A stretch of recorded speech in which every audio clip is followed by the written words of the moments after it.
आज हम बात करेंगे हाफ लाइफ की। हाफ लाइफ क्या होती है? The time required to convert half of the reactant into product is called half life. Half life, half का मतलब है आधा, हाफ का मतलब क्या है? आधी, और लाइफ का मतलब है ज़िंदगी, आधी ज़िंदगी। यानी कि इसकी उर्दू में तारीफ़ कैसे कर सकते हैं? यानी कि रिएक्टेंट की जितनी आपने कंसंट्रेशन ली है ना, उसमें से आधी कंसंट्रेशन रिएक्टेंट की वो प्रोडक्ट बना दे, ठीक है ना। ये जो उनसी तारीफ़ है ना, इसको हम कहते हैं half life. The time required product बना दे, और रिएक्टेंट की आधी कंसंट्रेशन जो उनसी प्रोडक्ट में प्रोडक्ट बना रही है, उस वक़्त यानी कि जितना टाइम लगा है रिएक्टेंट की आधी कंसंट्रेशन को प्रोडक्ट में कन्वर्ट होने में जितना टाइम लगा है, उसको हम कहते हैं half life. The time required to convert half of the reactant into product, the time required to convert half of the reactant into product is called half life. और इसकी रिप्रेजेंटेशन है जी टी हाफ। हाफ है जी, half life की जो सी presentation है, representation है, वो T half है। टी हाफ है इसकी रिप्रेजेंटेशन। और आगे हम इसकी एग्जांपल्स की बात करने जा रहे हैं। सबसे पहले कि nitrogen pentoxide has half life of 24 minutes at 45 degree Celsius temperature. यानी कि नाइट्रोजन पेंटाऑक्साइड जो सी है, उसकी हाफ लाइफ जो सी है, नाइट्रोजन पेंटाऑक्साइड जो सा है वो 24 मिनट उसकी हाफ लाइफ होती है। 45 डिग्री सेल्सियस टेम्परेचर पर नाइट्रोजन पेंटाऑक्साइड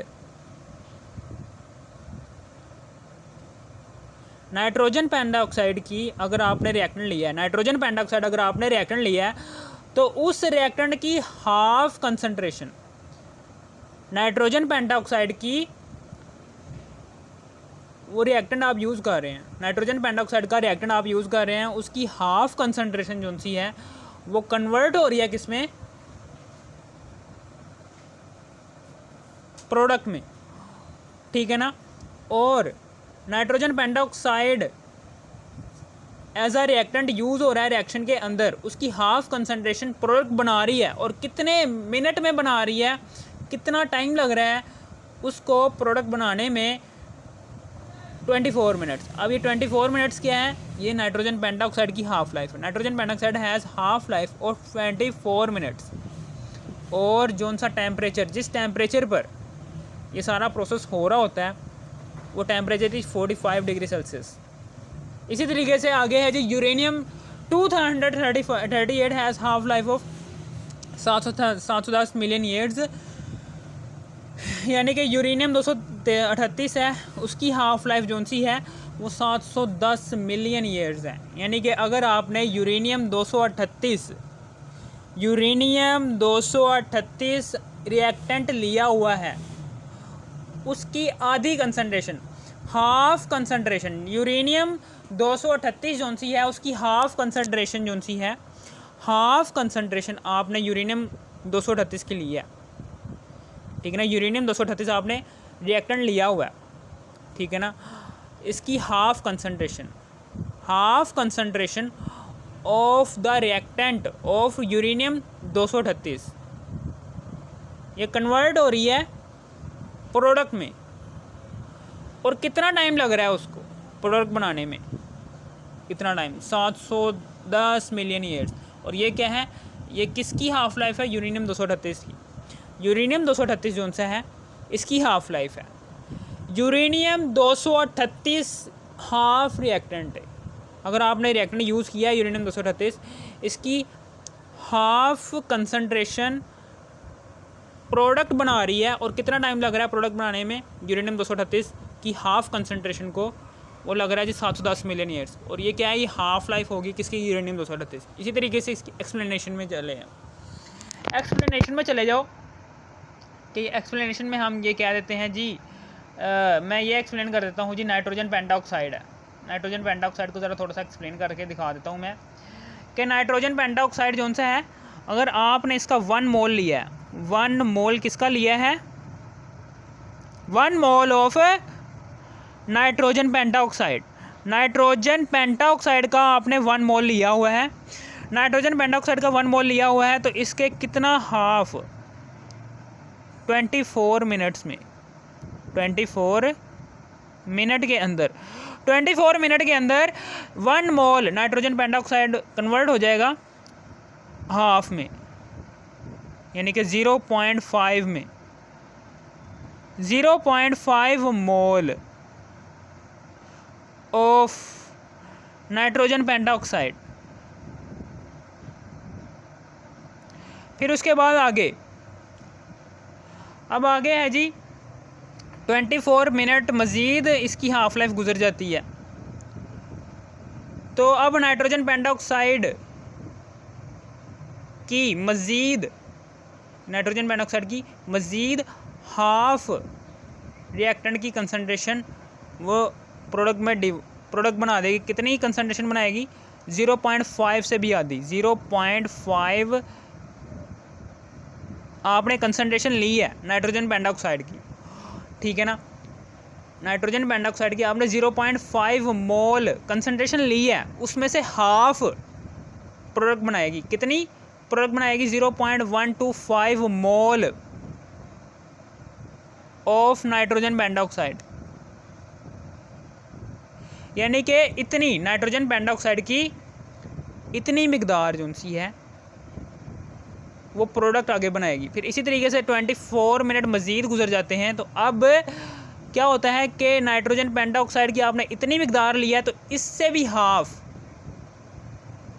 0.125 कह रहा हूँ, 0.25, अगर आपने 0.25 मोल नाइट्रोजन पेंटाऑक्साइड की कंसंट्रेशन ली है, तो 24 मिनट के बाद इससे भी हाफ कंसंट्रेशन जो सी है वो प्रोडक्ट बनाएगी, यानी कि 0.125 mole of nitrogen pentoxide convert होंगे प्रोडक्ट में, और जितना टाइम लगेगा प्रोडक्ट बनाने में वो 24 मिनट लगेंगे। ठीक है ना, समझ आ गई आपको। अब उसके बाद आगे है जी mathematically half life method is use to determine. Half life method को हम यूज़ करते हैं, इज़ यूज टू डिटरमाइन, कैसे यूज़ करते हैं, the order of reaction. Order of reaction को फाइंड करने के लिए अगर आपको ऑर्डर ऑफ रिएक्शन पता चलाना है, तो ऑर्डर ऑफ रिएक्शन मालूम करने के लिए हम हाफ लाइफ मेथड का यूज़ करते हैं, यानी कि उनसे रिएक्शन है किस कैटेगरी का है, फर्स्ट ऑर्डर का है, सेकंड ऑर्डर का है, थर्ड ऑर्डर का है, पसेडो फर्स्ट ऑर्डर रिएक्शन है, या फिर यार ऑर्डर ऑफ रिएक्शन की आपने टाइप्स पढ़ी होंगी, मैंने पीछे पढ़ाई थी। Half life method is used to determine the order of reaction. अब ये किस तरह से आप रिएक्शन जो सा हो रहा है, किस तरह से आप रिएक्शन की कैटेगरी को फाइंड आउट कर सकते हैं थ्रू हाफ लाइफ मेथड, वो सारा का सारा मैं नीचे समझाऊंगा। Suppose half life of a reactant is T half.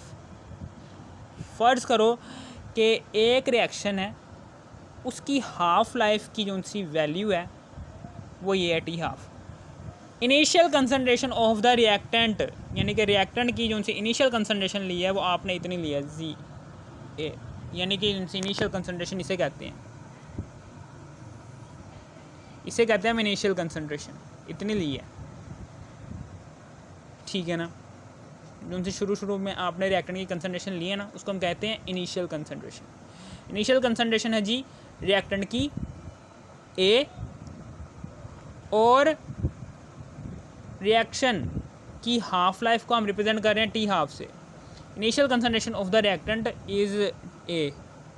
अब हम किस तरह से फाइंड आउट करेंगे सब कुछ, ठीक है ना, समझ आ गया। मैं इस तरह से फाइंड आउट करूँगा, ऐसे लेंगे हम, इस तरह से लेंगे। ये देखें, यहाँ पर सबसे पहले तो टी हाफ लिखेंगे, सबसे पहले तो हम यहाँ पर टी हाफ लेंगे, और इसकी मोलर कंसंट्रेशन की पावर लेंगे यहाँ पर 1। टी हाफ क्या है, आपको मैंने भी बताया कि ये क्या है, एक रिएक्शन की हाफ़ लाइफ है, ये रिएक्शन की हाफ़ लाइफ है, ठीक है ना। और ये कौन से रिएक्शन की हाफ़ लाइफ है, पहले वाले, जिसका ऐसा रिएक्शन की हाफ़ लाइफ है कि जिसका ऑर्डर क्या है, फर्स्ट है। फर्स्ट ऑर्डर रिएक्शन की हाफ लाइफ को रिप्रेजेंट कर रहा है, ये टी हाफ 1, और यहाँ पर 1 डायरेक्टली प्रोपोर्शनल का साइन आएगा, डायरेक्टली प्रोपोर्शनल का साइन आया, और 1 ओवर इनिशियल कंसनट्रेशन जो सी है, इनिशियल कंसनट्रेशन आ जाएगी रिएक्टेंट की, initial concentration of the reactant, उसकी पावर जो सी आएगी ना वो टी हाफ के साथ जो सा ये नंबर होगा ना उससे कम होगी इनिशियल कंसनट्रेशन ऑफ रिएक्टेंट की पावर। यानी कि अगर हाफ लाइफ के साथ 1 आ रहा है तो इससे एक कम करो, हाँ क्या आएगा हमारे पास 0 आएगा, तो इसी को ही हम इनिशियल कंसनट्रेशन ऑफ रिएक्टेंट की पावर बना देंगे। अब हम आगे क्या कर लेंगे, आगे हम इसका कांस्टेंट लेंगे, यहाँ पर अब हम कांस्टेंट लेंगे,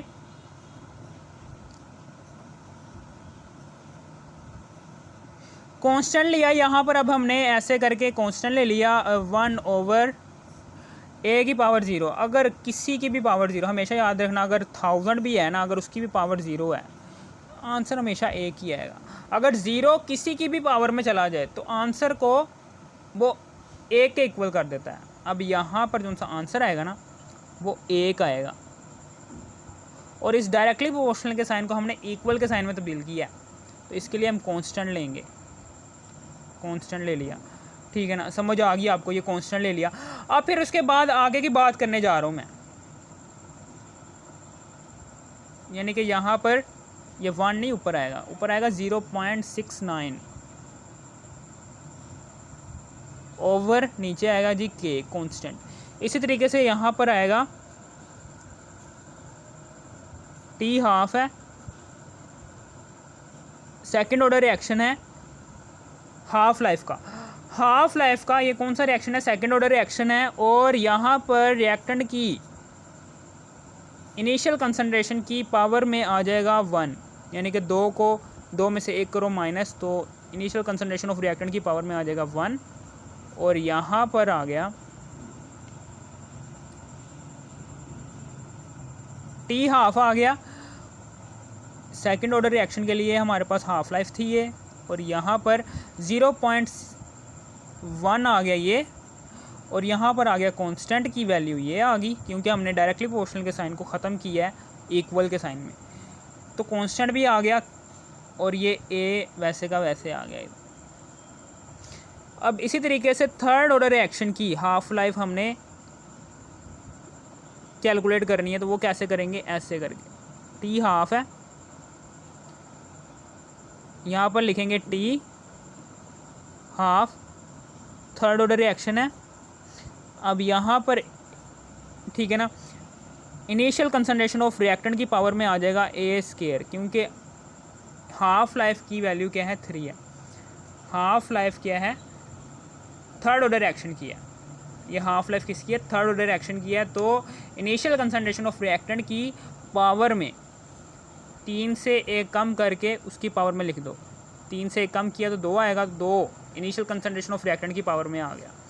अब फिर उसके बाद यहाँ पर थर्ड ऑर्डर रिएक्शन की हाफ लाइफ में यहाँ पर बनाने जा रहा हूँ, वो क्या आएगी, वो इस तरह से आएगी, 1 है तो यहाँ पर आ जाएगा 1.5, यानी कि इससे आधा मज़ीद आ गया, और यहाँ पर आ गया कांस्टेंट, ये डायरेक्टली प्रोपोर्शनल के साइन को इक्वल में तब्दील करने के लिए कांस्टेंट लगाएंगे, और यहाँ पर के ए स्केयर आ जाएगा, वैसे का वैसे, ये ए स्केयर वैसे का वैसे आ जाएगा।